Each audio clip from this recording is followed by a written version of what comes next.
konnichiwa. Nah, udah pasti tahu dong, kali ini kita akan membahas dalam International Day bahasa Jepang.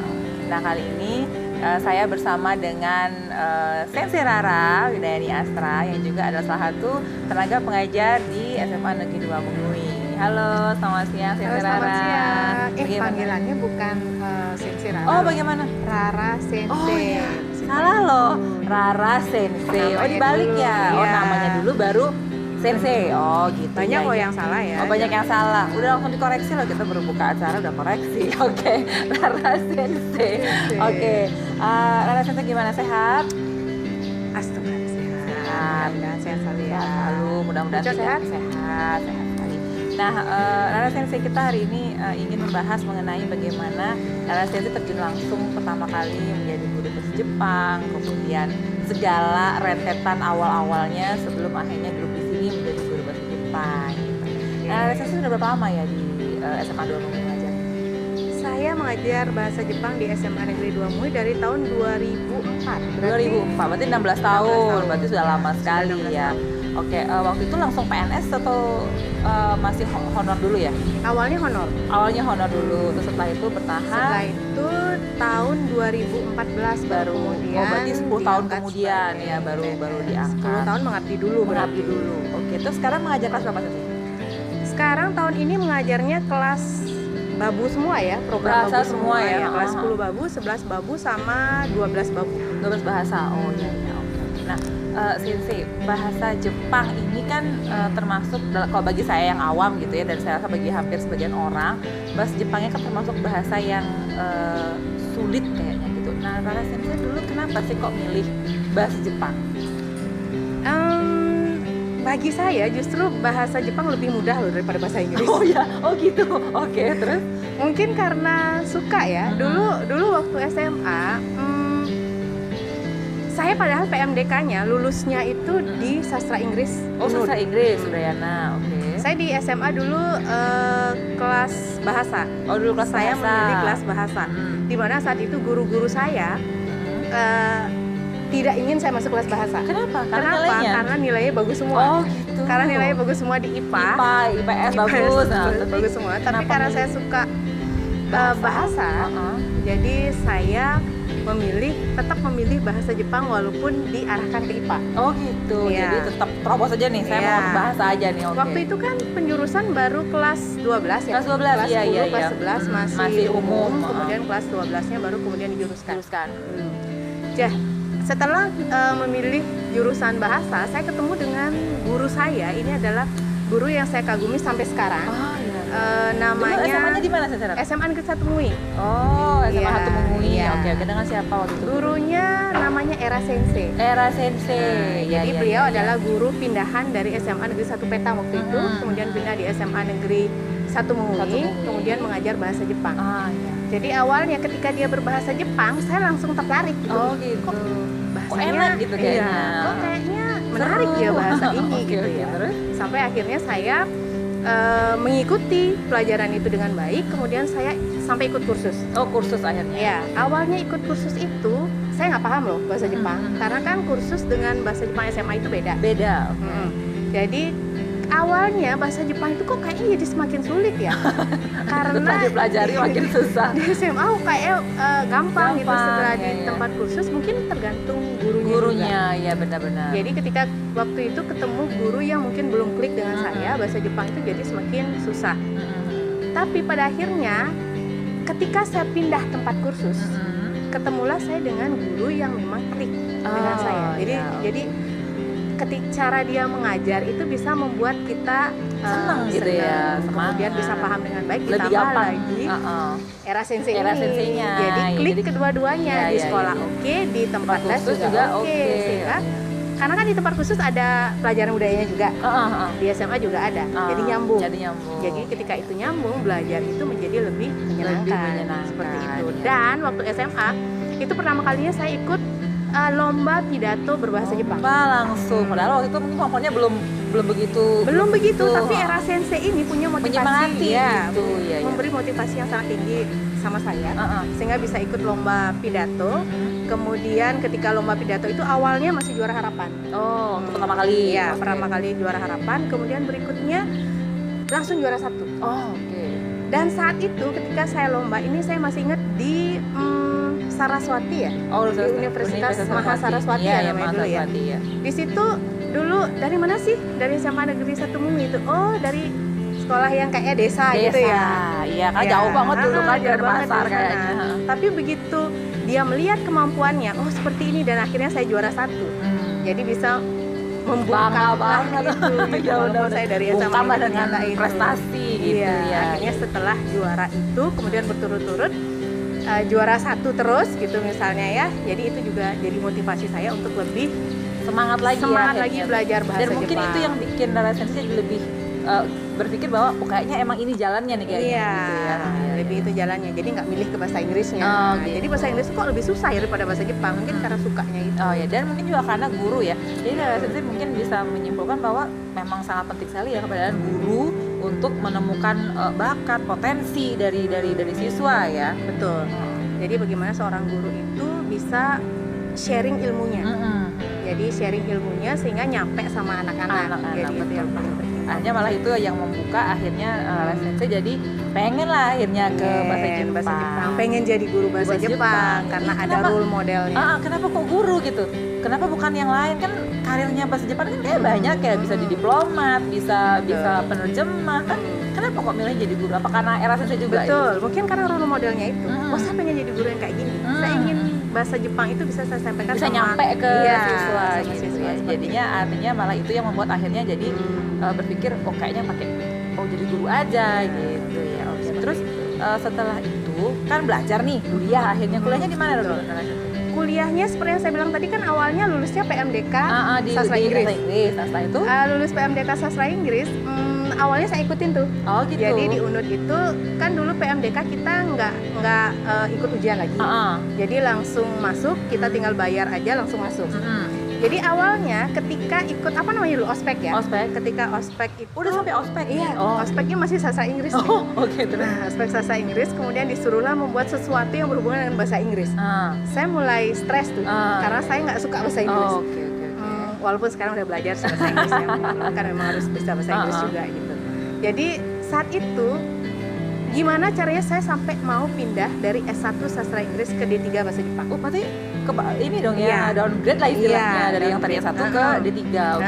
Jadi itu saya sempat membuat orang tua saya stres. Oh saat iya, itu. iya. Karena Tapi kan pilihan mau pindah betul. Jadi kok buang S1 demi D3? D3 ya gitu. benar-benar. Tapi ya pokoknya saya yakinin aja saat itu. Pokoknya saya nggak bisa bertahan di tempat ini gitu. Jadi saya yakin saya harus di jurusan D3. bahasa Jepang. Biarpun itu Iya. D3. Jadi diupayakanlah untuk bisa pindah ke D3. Sehingga akhirnya saya nggak jadi ikut ospek di sastra Inggris, saya pindah pindahnya ke D3 bahasa Jepang. Berarti pada prinsipnya semua itu soal keberanian juga ya rasanya saya artinya pilihan kita artinya kalau emang kita ngerasa bahwa ini memang yang kita ingin lakoni ya coba dulu gitu ya karena pada prinsipnya nanti kita yang akan melakoni di dunia kuliah gitu ya. Nah setelah belajar di D3 itu apa yang paling susah menurut saya waktu itu belajarnya? Kan pasti terus nih berkembang. Apa nih yang bikin susah? Awalnya karena saya sudah punya dasar. Jadi di SMA kan jurusan bahasa ya. Jadi bahasa Jepang saya sudah belajar, hurufnya sudah belajar. Jadi ketika masuk ke universitas itu kan sudah ada modalnya. Modal. Tapi ketika kita punya modal aja, ketika di universitas kita tidak belajar lagi secara konsisten, itu kan bisa berkurang kemampuannya. Nah, karena saya menyukai dan saya selalu ingin belajar lebih banyak lagi, jadi ketika di universitas pun itu jadi kesempatan saya untuk belajar lebih lagi karena ketemu dosen yang baru, kemudian ketemu dosen Jepang juga. Kalau dulu di SMA, native Jepang. Kemudian ada juga kan mahasiswa yang belajar bahasa Indonesia dari Jepang. Jadi itu juga banyak sehingga ketemu sama teman, banyak ngomong Jepang gitu ketemu sama dosen-dosen yang native juga, dosen-dosen di sini juga bagus sehingga jadi menarik lah bahasa Jepang itu. Saya kesulitannya hampir nggak berasa. Kenapa? Karena awalnya saya memang suka bahasa Jepang. Jadi awalnya memang harus suka dulu pertama, karena nanti Jepang. pada akhirnya setelah suka, apapun kesulitannya mungkin nggak akan begitu terasa gitu ya. Kalau Jepang itu kan dulu susahnya itu tulisannya. Tulisannya, iya saya juga gitu, karena rumit Iya. banget kayaknya tulisannya. Tulisannya ada 3 loh. Oh, oke. Hiragana, katakana, kanji. Kanji, Hmm. oke. Jadi yang paling susah dipelajari itu adalah huruf kanji karena kanji ini ribuan jumlahnya. Oh gitu. Iya, jadi punya apa namanya makna yang berbeda, goresannya pun banyak. Jadi bagaimana dulu itu bisa terlewati dengan baik, kembali lagi kayak Karena suka gitu ya, gitu. benar-benar. Iya, Artinya jadi ketika senang aja jadi belajarnya. Sensei ketika senang akhirnya nggak begitu terasa apapun kesulitannya gitu ya. Jadi dinikmati aja. Udah nikmati aja. Oke, nanti sampai sekian sekian banyak yang saya sudah lewati. Nah, kita kan bisa bilang bahwa dasarnya awalnya adalah suka. Betul. Nah, sekarang kalau untuk pemula nih Sensei, apa yang bisa dilakukan untuk mempelajari pertama? Dia seneng nih, misalnya tau lah dia seneng nonton anime gitu kan, biasanya Ya. kayak gitu ya. Ya. Anak muda sekarang karena seneng nonton sesuatu gitu, jadinya malah pengen tahu nih belajarnya. Nah, apa dulu nih yang mereka perlu pelajari? Kalau misalnya pembelajar yang terpaksa gitu, maksudnya belajar bahasa Jepang. Maksudnya misalnya seneng nih sama anime, dia suka sama anime nih. Nah sekarang Oke. mau belajar bahasa Jepang nih, apanya dulu nih yang bisa dipelajari dulu gitu? Kalau misalnya dia penyuka anime, sebagian besar biasanya anaknya sudah fasih berbahasa Jepang anime. Anime. Berbahasa Jepang Beda ya? sehari-hari. Oh sehari-hari. Nah, berbahasa Jepang sehari-hari, jadi dengan sehari-hari itu. Cuman masalahnya kadang dia tidak tahu grammar yang pas. Struktur kalimat kali maksudnya ya. Oke. Jadi struktur kalimat itu kemudian kan ketika tapi kalau orang yang nonton animenya detail, maksudnya bukan hanya masalah dia ngomong sama teman, kan biasanya anime itu contoh Naruto misalnya. Jadi biasanya kan dia komunikasinya dengan teman-teman gitu misalnya, walaupun ada dengan guru dan lain-lain. Kalau dia detail belajar, mungkin dari sana juga bisa belajar ngomong sama guru gimana, ngomong sama teman-teman gimana. Oh jadi di Jepang juga ada perbedaan gitu ya? Oh ya. Ada perbedaan bahasa. Jadi kalau misalnya ngomong sama orang yang lebih tua gitu. di luar kita dan lain-lain itu biasanya. Oh jadi budaya itu juga masuk dalam bahasa ya jadinya ya? Oke. Jadi gitu. Kalau dia belajar anime dengan Nonton detail, anime gitu. Oke, nonton anime, jadi belajar bahasa Jepang dari anime. Kalau dia pasti detail, paham yang dasarnya udah dia mulai tahu, pasti ngerti dia ya tahu. yang kayak gitu. Oh, kalau ngomong ini gini ya caranya. Kalau ngomong ini gini ya. Jadi kalau yang pemula perlu nggak sih dia belajar kosakata dulu atau struktur kalimat dulu atau budaya dulu atau gimana? Atau sukailah dulu. Jadi kalau misalnya mau belajar bahasa, sukailah dulu sesuatu yang berhubungan dengan itu. Saya sering mengajar anak-anak ya, coba tonton animenya. Gitu ya. Ada osnya, soundtracknya. Kemudian kalau suka komik, kan iya, biasanya banyak tuh komik, ya. Komik itu istilah kan apa sih kalau bahasa Jepangnya kalau komik? Manga. Ya, manga. Jadi kalau dia dari sana dia sudah suka dari situ, sebagian besar dia sudah paham kebiasaan budaya Jepang, kemudian nanti kosakata yang dipakai itu akan lebih paham dia. Karena kan sudah terlihat biasa, sudah terbiasa. Di anime juga gitu, dia sudah ngelihat langsung tuh gimana tuh, kapan dipakai misalnya. Yang paling itu kan kartun Doraemon tuh. Doraemon. Nah, itu paling sering dipakai. Misalnya aku pulang. Gimana bahasanya? Iya. Gitu. Artinya memang tidak bisa kita lepaskan bahwa Jepang dengan budaya ini sangat menempel gitu ya. Nah, bicara soal budaya, menurut Rara Sensei seberapa banyak sih korelasinya ketika Rara Sensei melihat budaya bahasa Jepang dengan bahasanya sendiri? Apakah itu bikin Rara Sensei jadi banyak belajar juga, menyesuaikan juga? Artinya Rara Sensei kan belajar bahasanya nih. Sekarang ada budayanya. Ada nggak sih yang juga terserap sama Rara Sensei juga? Oh ini budaya Jepangnya begini. Iya pasti ya. Budaya kan menunjukkan bangsa gitu ya. Jadi kemarin syukurnya kita di SMA 2 kan dapat kan sama Pucok saya jalan-jalan waktu dengan orang Jepang itu NP Nihongo Partners. Jadi kita dapat bantuan dari JF namanya Japan Foundation. Jadi ada guru natif yang diperbantukan di sekolah untuk membantu belajar siswa-siswa belajar bahasa Jepang.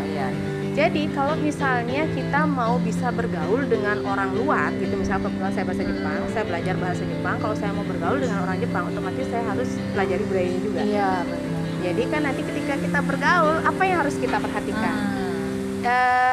Dalam bahasa itu kan pentingnya apa yang boleh ditanya sama orang Jepang, apa yang nggak boleh ditanya, apa yang paling nggak disukai gitu misalnya. Jadi nggak mungkin nggak berkait ya. Artinya Iya, kalau kita belajar pasti bahasa, terkait. pasti harus juga belajar Sesuaikan budayanya. dengan ya, budaya tepat waktu gitu misalnya. Kita janjian jam 9, datangnya jam 10. Udah pasti udah langsung nggak enak. Jadi kan nggak bisa, ya. tidak bisa membangun hubungan yang baik.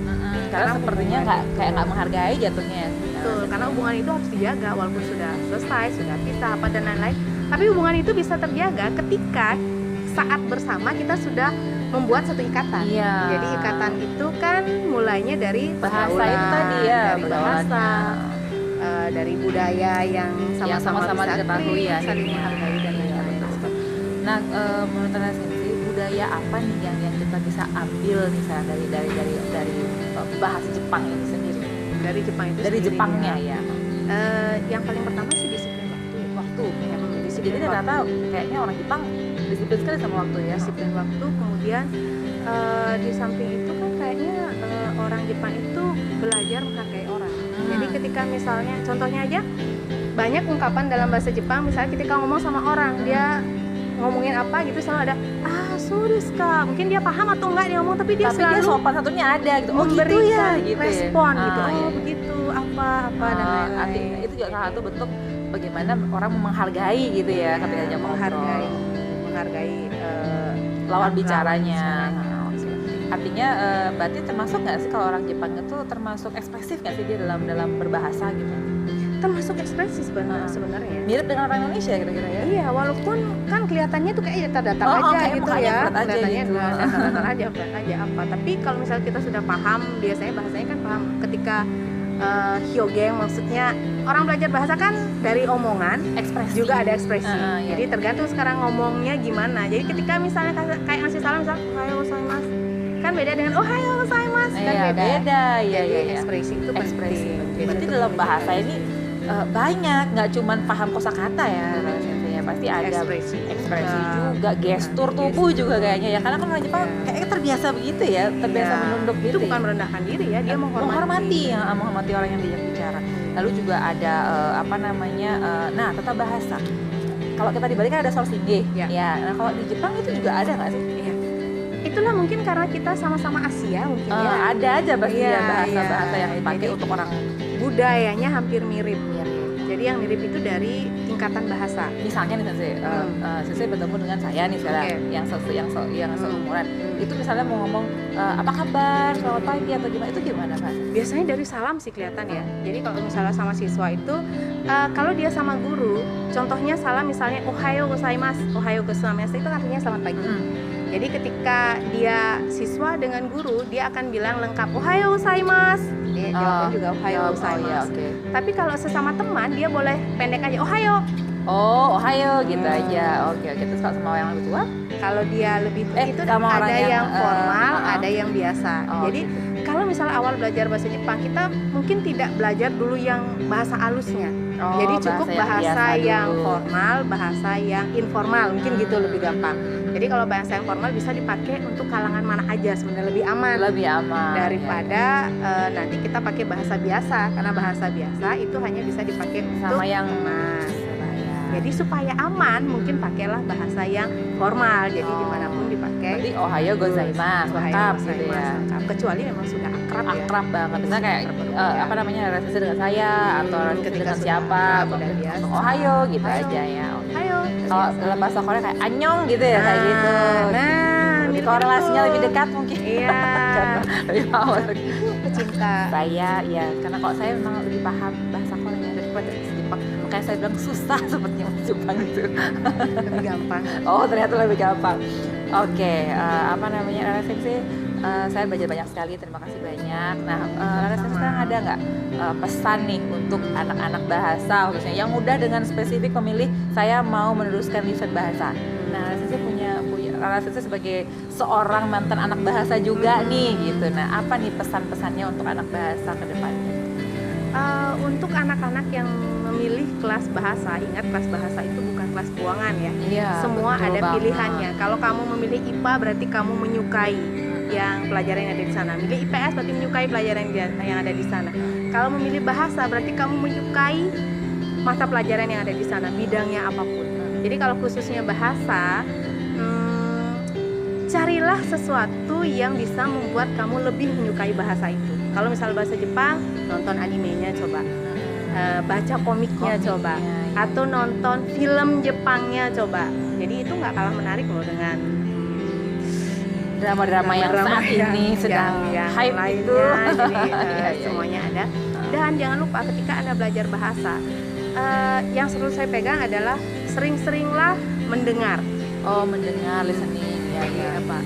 Sering-seringlah berbicara. Berbicara itu kayaknya wajib ya. Iya, harus sering diucapkan. Kalau nggak diucapkan nanti lupa. Sering-seringlah membaca. Jadi baca sesuatu yang berhubungan dengan bahasa Jepang. Iya. Jangan baca yang romaji aja. Kalau sudah belajar huruf kana, hiragana, katakana, kanji, pelajari Apa tulisan buku, itunya ya, huruf-huruf komik yang bertuliskan itu. Kemudian sering-seringlah menulis. Jadi kalau misalnya kalian belajar kanji, nanti harus sering menulis juga. Oke. Jadi 4 itu harus dipegang. Semuanya harus dipegang. Sering-sering ya. Jadi kan nggak bisa kalau di sekolah aja ya. Jadi Ya. rumah juga harus ulang-ulang. Oke, terima kasih banyak Kak Sensei. Terima kasih sudah mengedukasi kita hari ini dengan budaya dan bagaimana pengalamannya juga di situ ya. Nah, itu dia wawancara kita dengan Rara Sensei. Semoga bisa menginspirasi dan nantinya mungkin akan menambahkan motivasi lagi bagi kalian yang ada di kelas bahasa ataupun yang ada di luar jurusan bahasa. Kita ketemu lagi dalam International Day minggu depan. Bye.